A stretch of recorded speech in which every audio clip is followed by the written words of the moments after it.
The first day of quarterfinal matches is in the books, and we have seen a statement victory from Carlos Alcaraz. He wins in straight sets against Alex de Minaur. Sabalenka defeats Eva Jovic, and the big shock, Svitolina defeating Coco Gauff.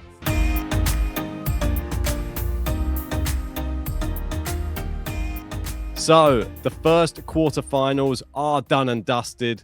And the big upset, like you said, was Elina Svitolina defeating Coco Gauff. But it wasn't the way I expected if it was going to happen. She absolutely demolished Coco Gauff.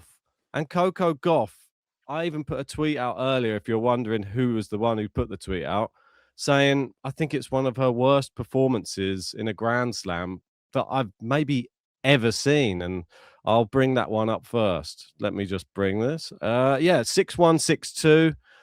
I was shocked. Svitolina, credit to her. She came out the traps super fast, and she looked as good as she's looked the whole tournament.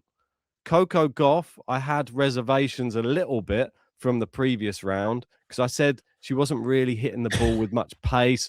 She was keeping the ball a lot of the time in the middle of the court. It was similar. But as soon as she was under pressure, she had no answers. There was no plan B, and she looked like she sort of gave up a bit in this match. And it was disappointing from a two-time Grand Slam champion just to have no backup plan and nowhere to go. And her team didn't even give her any good advice either. They said, just try and hit it down the middle. Terrible. What do you think? What stood out to me was how angry and frustrated Coco Gauff was after the match. We've never seen really this version of her. Behind the scenes, she was smashing her racket up, and really, this is not really the usual characteristics of Coco Gauff. She did say in the presser afterwards she feels like it was healthy and she needed to release that emotion. She didn't want to take it out on her team because she feels they've done nothing wrong. They've tried their best to help her. But like you say, maybe the tactics they had in the match clearly wasn't great. I think it was more just the level she produced. I mean, what was it? 3 winners, something like 30 unforced errors, 20 unforced errors. 26, yeah. It was not good. Not pretty, not a pretty reading at all. And she was the worst I've ever seen, to be fair. Off her first serve, 13 out of 32. On the second serve, 2 out of 11. Svitolina demolished her. And it was, I don't even think we can say loads about Svitolina. Of course, she played well. I think Coco Gauff, producing this performance, would have lost against a lot of players. It was more just a really bad day in the office for her. Yeah, it was a bad day in the office. It's just disappointing. And I think it's annoying when you get these type of performances because it does sort of take away a little bit from what Svitolina's done as well, because this is a massive moment for her at the Australian Open, making a semi-final. And a lot of the media are obviously now having to focus on why was it such a poor performance from Coco Gauff. Svitolina did exactly what she had to do. She came out, she was aggressive, she hit winners, she put Coco Gauff on the back foot. And Coco Gauff, even her backhand, which is normally so strong, didn't even look any good today. Everything just going in the net, looked like her foot positioning was all over the place. She was hitting balls wide, but not even slightly wide, like miles wide. It was a head scratcher. Everybody has a bad day in the office, and I hope it's just one of those matches that she's just going to forget and just think, well, I never want to have that happen again. Use that as motivation. Next time you feel a little bit like that on a court, remember back to this. And then hopefully your team has some better words of encouragement and better plans to get you out of matches like this. I've seen in the past other players who've struggled in matches and their coaches have given them much better advice. Like maybe play to the backhand, maybe focus on more of like trying to introduce a drop shot, or don't just say we're not tennis coaches, Ben. And at the end of the day, we look at it from a lens of just simplistic, like a simplistic view, like say hit to the backhand. I feel like there's a little bit more technicality is what goes into tennis coaching, especially in 2026. For me, it wasn't a case of the coaches can only do so much in tennis. I'm not sure how much of a role it even plays, especially in a match environment.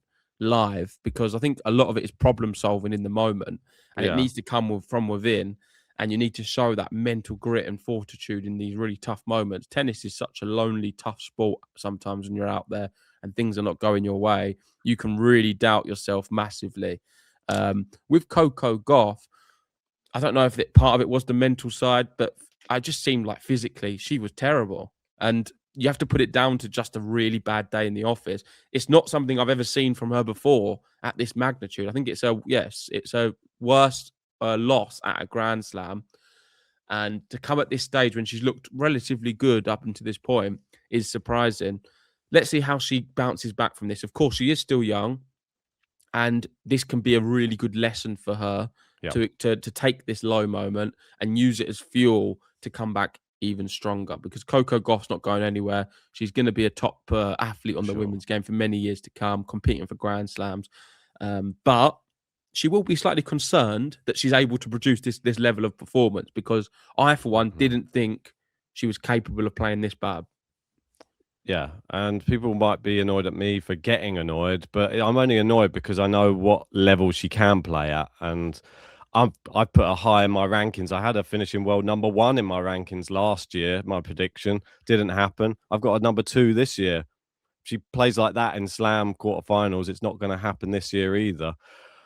But I don't want to focus too much more on Coco Gauff's bad performance. Let's talk about Svitolina, something positive, because I think you've got to give her plaudits. Her comeback to the top 10 is a special, special story. And she said it was always her dream to reach the top 10 again since coming back as a mum as well. And since coming back in 2023, having her daughter Sky, she's reached 6 Grand Slam quarterfinals, 2 Grand Slam semifinals, and won 3 titles. In 2024, she ended her season early to undergo foot surgery. Last year, she also ended her season early to take a mental break, stating she didn't feel she was in the right emotional space. She was ranked number 13 in the world on September the 14th with no points to defend. Yeah, exactly. I mean, it sort of goes on. Tonight, she's earned her top 10 ranking again for the first time since 2021. And it's well-deserved. Somebody who showed grit, determination, and that's exactly what you need in a Grand Slam quarterfinal. She looked brilliant. All plaudits to her. Is she going to win the semi-final? It's massive. It's Sabalenka. It's Belarus, Ukraine, yet again. They've got all of these narratives coming in, and she plays so well when that's the narrative too. So, but it's Sabalenka's backyard, really. This is where Sabalenka plays her best tennis. Yeah, and Svitolina deserves to be in the top 10. I think she is a top 10 player when fit and regularly competing. Her top level certainly is within that. To put it into perspective, this year she's been incredible. She won, what was it, Auckland before, winning that one, only dropping 1 set to Cartel on the way. This tournament, she's not dropped a single set, beating Buxa, Klimiafikova, Snyder, Mira Andreeva, and now Coco Gauff. I mean, Snyder, Andreeva, and Coco Gauff in the last 3 matches here to not drop a set, I think is pretty incredible.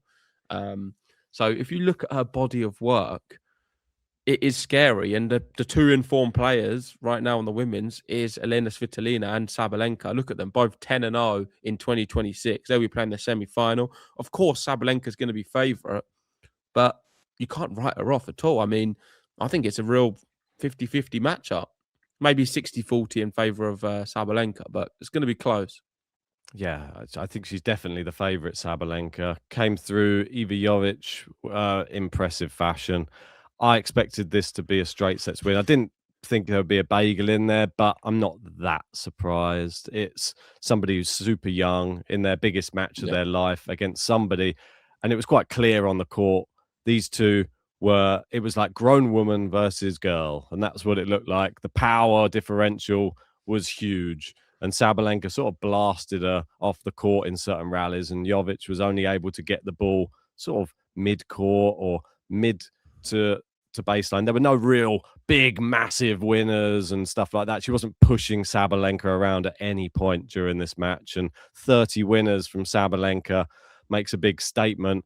And coming in looking fresh. And she finished the match. I think the temperature was around 38 degrees when they finished the match. So even though it was a quick one, they were both absolutely exhausted playing in that crazy heat. Yeah, great experience for Jovic. We said that yesterday when we did our predictions. I stupidly gave her a set. I think she is a fantastic player who's capable of getting a set, but maybe not the first time of asking against the world number one. This will be this is the perfect match for her, I think. To lose in a way like she did, I think it's humbling. I think she can go back to the practice courts and use this experience to propel her to the next level. And I'm sure there's different parts of her game, being such a young player, she can really improve. And this is what you want as a young player, playing the very best and seeing where your game really is at. She'll be pleased. Fantastic tournament for her. Sabalenka, however, the job's not done. She needs to win this event, I feel. Too many finals last year where she didn't win them. And I think she doesn't want to be known for that. She doesn't want to keep losing these big matches, the finals of Grand Slams at the latter end, because she is simply so good. And you never know how long it's going to last as well in tennis. It could always be the next Carlos Alcaraz appearing. But yeah, really good performance from her. Let's speak about Carlos Alcaraz on the men's. Yep. And then we'll review some of our predictions, what we did for the quarterfinals. Obviously, they're not all complete, and we'll give our semi-final predictions later on when we found out what's happening. The main match as well, which was the most competitive one, we will touch on as well. That's what I've got a lot to say about Tien, Sasha Zverev. But we will go to Carlos Alcaraz next, and he absolutely blitzed Alex de Minaur. It was close for a set. He was up 3-love. Then it was 3-3. Then it was quite a close first set. But then, as Carlos Alcaraz does, he got it over the line at 7-5 in the first set and never looked back.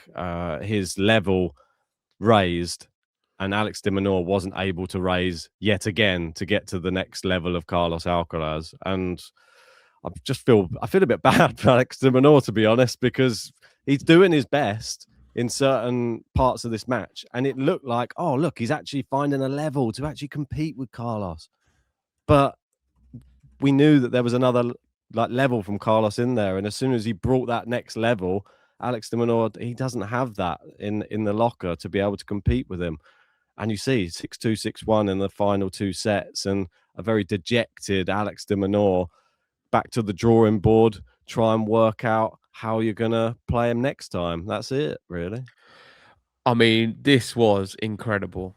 Carlos Alcaraz, it was a statement victory, beating de Minaur in the way he did. I did obviously predict the straight sets because I believe he is this good and de Minaur can't handle it. And I still don't see him doing that anytime soon unless something drastically changes with him or Sinner. But Alcaraz, maybe make a case for the best player so far this tournament. I think he has been a little bit more impressive than Jannik Sinner. He is the world number one as well. So let's always remember that. He's split with his coach Ferrero, and we was all wondering, what's that going to mean for him? Is it going to have an impact on the way he plays? He looks better than ever. I mean, he's got the Djokovic serve now. His backhand seems to be best as it's all better than what it's ever been. Forehand, we don't even need to mention because it's never not been good. And now you're looking at him thinking, well, what's he? He's 2 wins away from becoming the youngest man in history to complete the career Grand Slam. He's reached all of the semi-final stages of all of the slams, something he hadn't done before this. Australia's been the tournament he's struggled in.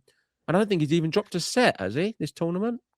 No, he looks... verify that. He looks impenetrable at the moment. And he's not dropped a set, right? No, that's the one thing which I think he's done better than ever before in Australia. Sure. Is he's closing out sets so convincingly. That's the one thing that I love. It's not just that. He's not giving them away, Ben. How many times have we watched Carlos Alcaraz and he gives away the odd set here or there to like a Hanfman or someone lower ranked? Tommy Paul. He's always got a moment in him, Carlos Alcaraz, where he gives away a set. I thought Alex de Minaur might have a set in him at all. The problem today was if he was going to drop a set, it would have been the first set. And I think Alex de Minaur could have got it if he'd have really remained really, really focused and kept that level as high as he possibly could for the remainder when he managed to win 3 games in a row. But he wasn't able to. Carlos raised his level just slightly more to be able to stop that 3-game run. And then after that, it just became a little bit of a shootout. Yeah, Alex de Minaur. I said 3-1. I thought Alex de Minaur might be good for a set. He was good for a set, but he didn't win a set. And Alcaraz proving why he's world number 1, not dropping any sets so far this tournament. But it doesn't get any tougher than his next opponent, really. Last year's finalist, Sasha Zverev, who took out Lerner Tien, and it was the most competitive match. We both thought it probably would be. And I've just got to start off by saying congrats, Lerner Tien, for an amazing tournament. A brilliant second set as well, because this could have been a straight sets win for Sasha Zverev. He was serving in the tiebreak, and he had 2 serves at 5-4 to be able to win the tiebreak. On Zverev's serve, bear in mind, Zverev didn't get broken this whole entire match. He had 2 serves, and Tien won both of his serves at 5-4 in the tiebreak, broke 2 mini breaks, and then won the tiebreak. And I thought, oh, here we go. And then it was almost like me when I play on a tennis court. When I get that set, I was happy with it. And he looked like he was happy with that set, because the next set, he just disappeared.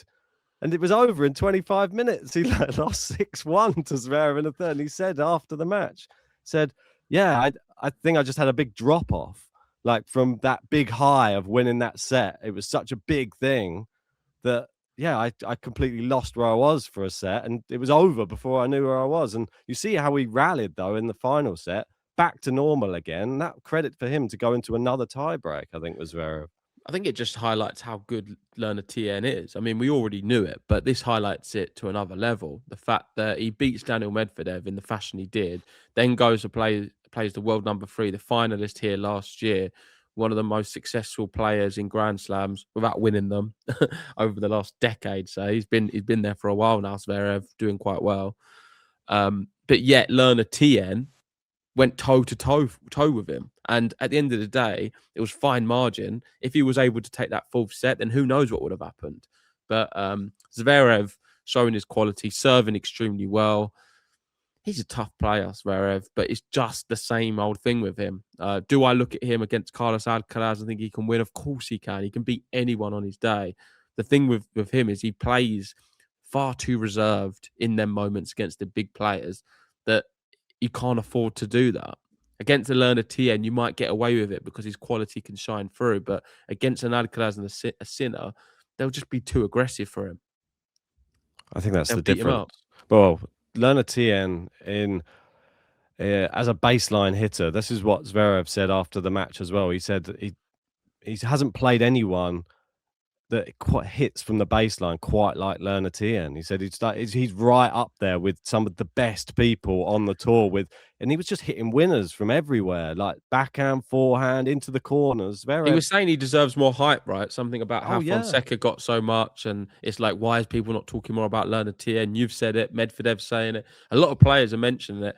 This is a big player, Lerner Tien. He is, I think, top 10 is really, really possible this year. And very understated as well, very humble guy. Like Avanch says here, like in both of those recent big matches, remember he played Sinner in the final in Beijing.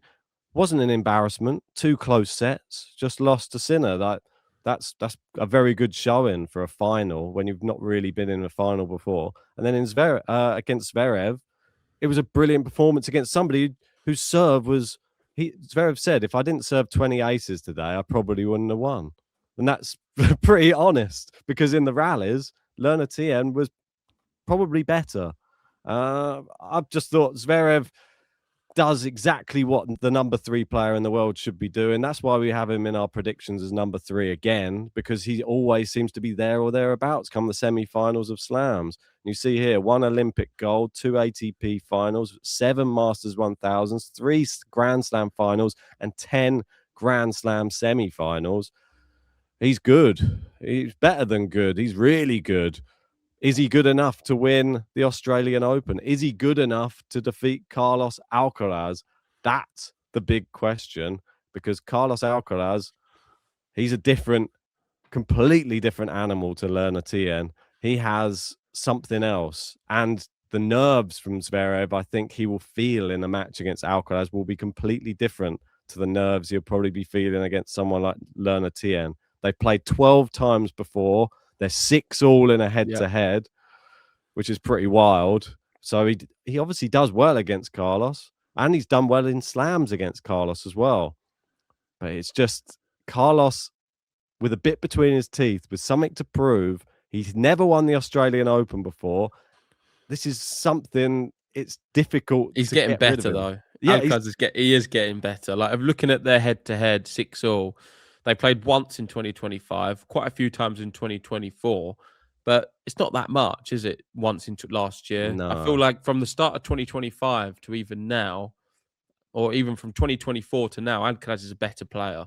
And the last time they did play was at Cincinnati last year, and it was straight sets Carlos Alcaraz. So it's a good time, I think, for these two to face off, because I think we'll get a lot of intel and understanding of where both of their games are at, and how Zverev's going to adapt and react to this version of Carlos Alcaraz, and whether or not Carlos Alcaraz can maintain his high level, which we've seen this tournament and for the last few months, really. So great timing for the match. We'll obviously give a good preview of it later on with our predictions, so we won't do them now. But yeah, the good stat here for Carlos: 20 Grand Slams played, 10 Grand Slam semi-finals reached. He is on track to break a lot of records, and Novak Djokovic will be worried. For sure. Yeah, we'll bring out a preview just for Zverev Alcaraz a bit later on today. And we'll just finish up today just with this one, just because I thought it's a nice to end on something that I'd never seen before. Lerner Tien, I think this was a breakout tournament for him. And here's a picture of him from the past with Uncle Grigor. There he is, down there. Oh. I'm glad you kept scrolling. I was looking left. I was he had long hair. Yeah, I'll zoom out a little There bit so you can see them all in the same picture. But there you go, Uncle Grigor.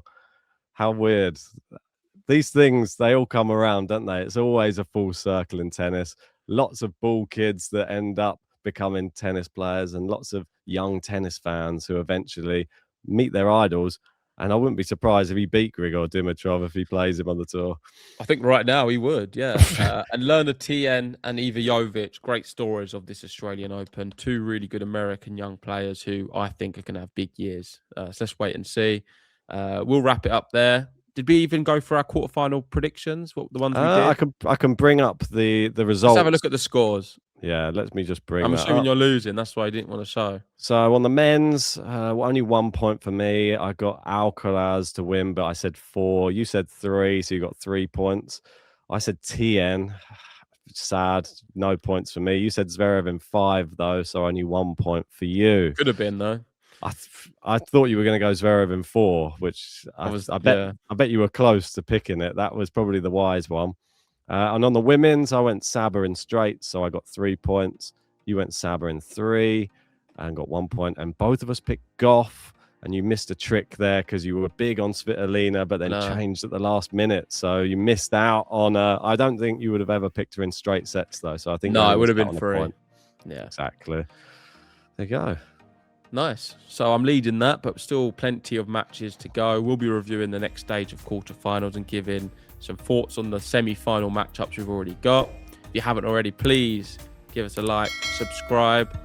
It's been great to see so many new people in the comment section, so keep sending in your messages, and we'll see you tomorrow for another episode. See you then.